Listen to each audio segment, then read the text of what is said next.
Telugu Desam party నాయకుడు Muppavarapu Veeraiah Chowdary murder ప్రకంపనలు పుట్టించింది. ఒంగోలులోని తన కార్యాలయంలో ఆయన ఉండగా ఆఫీసులోకి చొరబడినటువంటి దుండగులు ఆయన్ని మర్డర్ చేసి పరారయ్యారు.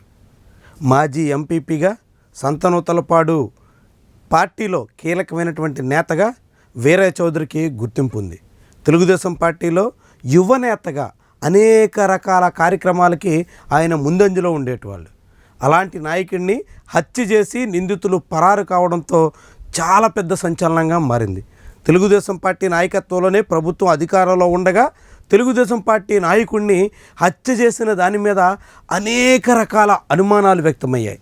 ఈ వ్యవహారం పోలీసులు కూడా ఛాలెంజ్గా తీసుకుని దర్యాప్తు చేయడం ప్రారంభించారు.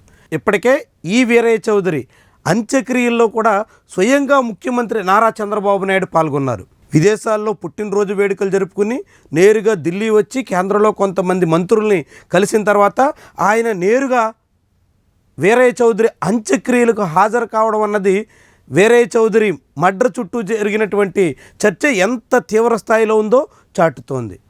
ఆ మర్డర్ తనను షాక్కు గురి చేసింది అంటూ మంత్రి నారా లోకేష్ కూడా వ్యాఖ్యానించారు. ఇలాంటి సమయంలో వీరయ్య చౌదరి మర్డర్ వెనక అసలు కారణాలేంటి అంటూ పోలీసులు ఆరా తీస్తే ఆశ్చర్యకరమైనటువంటి వ్యవహారాలు వెలుగులోకి వచ్చాయి. ఇందులో రేషన్ మాఫియా పాత్ర ఉంది అంటూ తొలుత సందేహించారు. పొన్నూరుకు చెందినటువంటి కొంతమంది అనుమానితుల్ని అదుపులో తీసుకుని ప్రశ్నించారు. రేషన్ మాఫియాతో పాటుగా liquor mafia, real estate mafia, అనేక మాఫియాలు ఇందులో భాగస్వామ్యం అయినట్టుగా పోలీసులు తేలుస్తున్నారు. అసలు నిందితుడిని ఇప్పటికే అదుపులో తీసుకున్నట్టుగా స్పష్టమవుతుంది. అసలు వ్యవహారం ఏంటంటే వీరయ్య చౌదరి ఇప్పటికే లిక్కర్ వ్యాపారంలో ఉండడంతో ఆయనకి ఎక్కడైనా లిక్కర్ వ్యవహారాల్లో వ్యాపార లావాదేవీల్లో తగాదాలు వచ్చాయా అనేటువంటి చర్చ సాగింది. దానికి ముందు ఆయన రియల్ ఎస్టేట్లో కూడా అడుగుపెట్టి హైదరాబాద్, బెంగళూరు లాంటి చోట్ల భూములు కొనుగోలు చేసినటువంటి తరుణంలో వాటితో ఏమైనా సంబంధం ఉందా అనేటువంటి సందేహాలతో ఆ కోణంలో కూడా విచారణ చేశారు.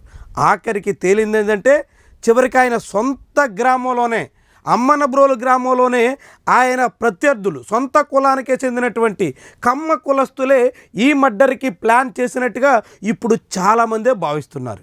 వీరగంధం దేవేంద్రనాథ్ చౌదరి అనేటువంటి వ్యక్తి ఈ కేసులో కీలకమైనటువంటి నిందితుడిగా ఇప్పుడు అనుమానిస్తున్నారు.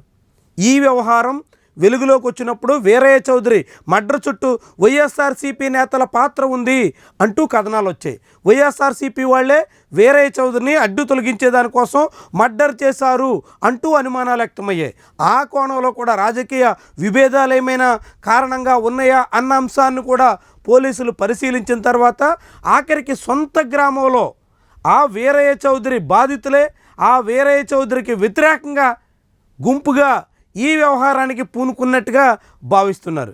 ఇటీవల దొరికినటువంటి స్కూటర్, రక్తపు మరకలతో ఉన్నటువంటి స్కూటర్ ఆధారంగా ఆరా తీస్తే ఈ విషయం బయటపడినట్టుగా చెప్తున్నారు. అయితే పోలీసులు అధికారికంగా ధృవీకరించాల్సి ఉన్నప్పటికీ వీరయ్య చౌదరిని దేవేంద్రనాథ్ చౌదరి నేరుగా మర్డర్ చేశారు అనేటువంటి అనుమానాలు, కథనాలు మాత్రం ఇప్పుడు ప్రకంపనలు పుట్టిస్తున్నాయి, పెద్ద చర్చకు ఆస్కారం ఇస్తున్నాయి.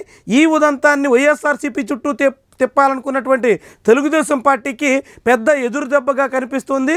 సొంత కుటుంబంలో, సొంత గ్రామంలో, సొంత కులంలో వచ్చినటువంటి విభేదాలు, వ్యవహారాలు, రాజకీయ తగాదాలు, ఇతర విషయాలు అన్నీ కలిసి ఈ మర్డర్ వరకు కారణమైనట్టుగా అంచనా వేస్తున్నారు. అసలు కారణాలు మాత్రం పోలీసులు అధికారికంగా వెల్లడించాల్సి ఉంది.